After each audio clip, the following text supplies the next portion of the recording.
नमस्कार दोस्तों, स्वागत है आपका YouTube चैनल कंपटीशन बॉस पर। मैं हूं नितेश। दोस्तों, टीजीटी पीजीटी की भर्ती उत्तर प्रदेश में रद्द हो चुकी और सबसे बड़ा सवाल ये भर्ती कब आएगी। लेकिन इससे बड़ा सवाल ये है कि जो विधिक राय के बाद इसमें परिवर्तन अवश्यंभावी हैं, या फिर यूं कहें कि जिन परिवर्तनों को विधिक विभाग की ओर से मंजूरी दी गई है वो आपको जानना जरूरी है, क्योंकि उन परिवर्तनों में सबसे बड़ी बात यह है कि एक विशेष वर्ग को विशेष फायदा देने की तैयारी की जा रही है। इसके अलावा इसमें करीब 4-5 ऐसे बड़े चेंजेस किए जा रहे हैं जो काफी महत्वपूर्ण है, और उन चेंजेस को किए बिना Uttar Pradesh TGT PGT recruitment दोबारा नहीं आ सकती। अब इसमें दो सवाल आपके सामने हैं। पहला ये कि ये चेंजेस कौन कौन से हैं, दूसरी ये कि ये चेंजेस कब तक हो जाएंगे, तीसरा महत्वपूर्ण सवाल ये जो मोस्ट कॉमन है कि ये भर्ती वापस कब आएगी। तो तीनों के जवाब आपको इस वीडियो में मिल जाएंगे। उम्मीद है आपको वीडियो पसंद आएगा। पसंद आए तो लाइक और शेयर जरूर कर देना, चैनल को सब्सक्राइब करने में कंजूसी मत करना। तो सबसे पहले ये देख लेते हैं कि विधिक विभाग ने इस भर्ती को कैंसिल क्यों किया था। विधिक विभाग ने कहा था कि इस एक भर्ती में एक ही पद के लिए दो विभिन्न प्रकार के मानदंड अपनाए जा रहे हैं। तदर्थ शिक्षकों के लिए अलग मानदंड थे और फ्रेश रिक्रूटमेंट जो होने वाला था उसके लिए अदर मानदंड थे। अब इन दोनों को एक करना जरूरी था। पहली प्रॉब्लम तो ये थी। दूसरी बात ये थी कि जीव विज्ञान को टीजीटी में शामिल नहीं किया गया था इस सब्जेक्ट को, तो उसको भी शामिल करना जरूरी था, और इन दोनों बातों पर बहुत भारी विरोध पनप गया था। इस कारण विधिक विभाग ने यह राय दी कि आप इस भर्ती को रद्द कर दो और नई भर्ती निकाल देना। उन भर्तियों में अमुक संशोधन आप कर लेना। तो वो संशोधन एक बार मैं आपको बता देता हूं, फिर बताऊंगा कि ये भर्ती कब निकलने वाली है। तो सबसे पहला जो संशोधन इसमें आपको देखने को मिलेगा वो ये मिल सकता है कि तदर्थ शिक्षकों के लिए जो एग्जाम पैटर्न था और फ्रेश शिक्षकों के लिए जो एग्जाम पैटर्न था वो दोनों का सेम हो सकता है। अभी तक अलग अलग हो रहा था, यानी कि इनकी जो मार्किंग हो रही थी लिखित एग्जाम की और इंटरव्यू की वो अलग अलग हो रही थी, वो एक होगी। लेकिन जो अनुभव का लाभ है वो तदर्थ शिक्षकों को एज इट इज मिल सकता है, उसमें चेंज होने की संभावना काफी कम है। तो एक सबसे बड़ा चेंज ये हुआ। दूसरी बात, टीजीटी जीव विज्ञान को इस बार मौका दिया जाएगा शुरू से ही।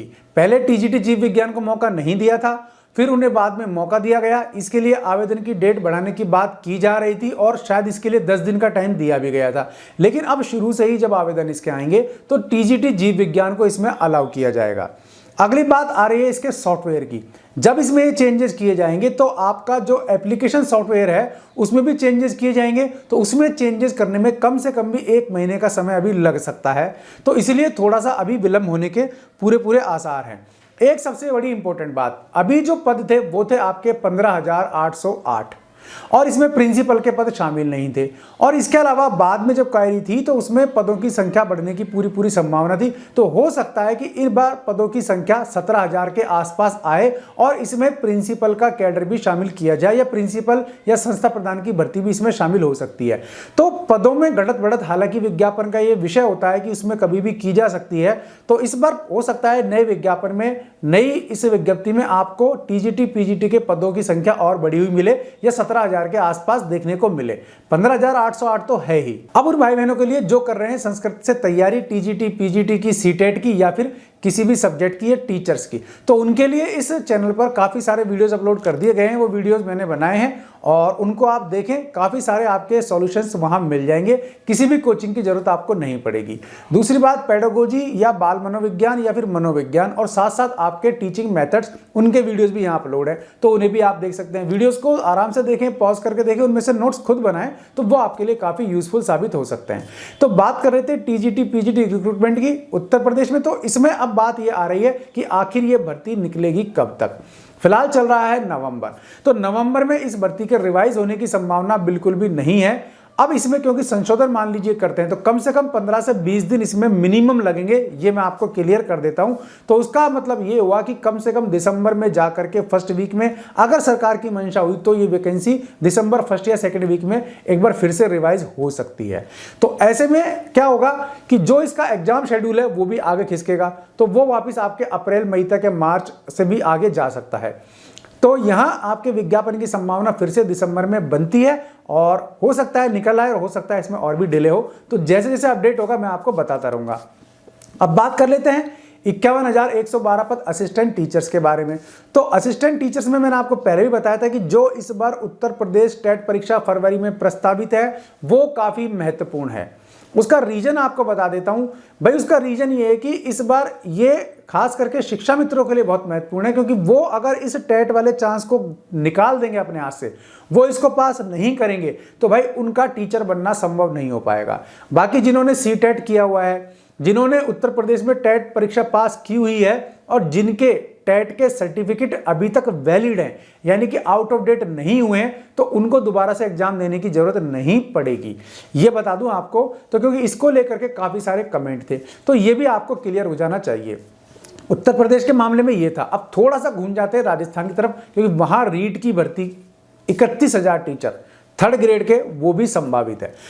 तो इस भर्ती में चुनाव आयोग को भेजी हुई है फाइल, और चुनाव आयोग ने फाइल को दिया लौटा। तो ऐसे में सरकार अब कुछ भी नहीं कर पा रही, सरकार इस विज्ञप्ति को नहीं निकाल सकती। नवंबर में संभावना रीट विज्ञप्ति की बिल्कुल खत्म हो चुकी है, किसी भी स्तर पर नवंबर में विज्ञप्ति नहीं आएगी। अब आती है मान लीजिए भर्ती दिसंबर में, तो दिसंबर में काफी टाइम लग जाएगा, और दिसंबर में आप यूं मानिए कि लास्ट वीक तक आती है या मिड दिसंबर तक भर्ती की विज्ञप्ति आती है। तो ये इसका एग्जाम वापस अप्रैल मई में ही जाएगा, और दिसंबर में संभावना कम है, क्योंकि 23 तारीख तक तो वैसे भी यहाँ आचार संहिता और चुनाव वगैरह सब चल रहा है, तो उससे पहले तो विज्ञप्ति आने की संभावना नहीं। अगर चुनाव आयोग परमिशन देता है तो थोड़ा बहुत चांस बनता है रीट की विज्ञप्ति आने का दिसंबर में, वरना ये विज्ञप्ति आपकी गई जनवरी में। अब विज्ञप्ति जनवरी में गई तो जनवरी से फरवरी तक आपका एग्जाम भरने का शेड्यूल, एग्जाम के फॉर्म भरने का शेड्यूल हो सकता है। फिर एक नई परंपरा है हमारे यहाँ, हल्ला मचता है कि हमें टाइम दो, एग्जाम के फॉर्म की डेट बढ़ाओ, क्योंकि काफ़ी सारे लेट लतीफ मेरे भाई बहन जागते हैं, फिर उनको फॉर्म भरना होता है, तो उनके लिए सरकार प्रेशर में आती है, फिर वो फॉर्म की डेट बढ़ाती है। तो जनवरी फरवरी में आपके फॉर्म भरने का टाइम हो सकता है ये, और इसके बाद हम देखें कम से कम 3 महीने, तो मार्च अप्रैल और मई आपका निकल गया, तो वही जा करके जून जुलाई में आपका रीट का एग्जाम प्रस्तावित हो सकता है। उन गर्मी भरे बड़े बड़े दिनों में आपका रीट का एग्जाम प्रस्तावित हो सकता है, क्योंकि फिलहाल तो स्थिति रीट की भर्ती की नहीं निकल रही। तो ये सारी चीज़ें आपको एक बार मैंने सोचा अवगत करा दिया जाए, इन चीज़ों से अपडेट कर दिया जाए, तो इसलिए मैंने ये वीडियो बनाया। अगर वीडियो पसंद आया तो लाइक और शेयर जरूर कर देना, चैनल को सब्सक्राइब करने में कंजूसी मत करना, बेल आइकन दबा देंगे आप तो वीडियोज़ के नोटिफिकेशन आपको मिलते रहेंगे। आज के लिए इस वीडियो में बस इतना ही, ऐसे किसी यूजफुल वीडियो में फिर मिलूंगा, तब तक के लिए नमस्कार।